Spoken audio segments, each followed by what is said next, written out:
ইতিহাসের পাতায় লুকিয়ে আছে অনেক অজানা গল্প। আজ আমি দাঁড়িয়ে আছি ডোমকলের একটি ছোট্ট গ্রাম দক্ষিণনগরে, এক প্রায় 200 বছরের পুরানো জমিদার বাড়ির সামনে। স্থানীয় মানুষের কাছে এটি পরিচিত হাজী নিয়ামত মণ্ডলের বাড়ি নামে।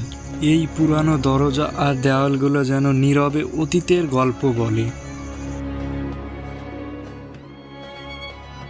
এক সময় এই বাড়িতে থাকতেন হাজী নিয়ামত মণ্ডল ও তার পরিবার, যাদের জীবনযাত্রা আর ঐশ্বর্যে ভরে থাকতো পুরো বাড়ি। ভাবতে অবাক লাগে, একদিন হয়তো এই পথ দিয়েই চলাফেরা করতেন বাড়ির মানুষজন। চারদিকে থাকতো হাসি, কথা আর বাস্তবতার শব্দ। আজ সময়ের সাথে সাথে সেই সব কোলাহল হারিয়ে গেছে। রয়ে গেছে শুধু এই পুরনো বাড়ি আর তার বুকে লুকিয়ে থাকা স্মৃতি। ডোমকলের দক্ষিণনগরের এই হাজী নিয়ামত মণ্ডলের জমিদার বাড়ি আজও যেন ইতিহাসের এক নীরব সাক্ষী।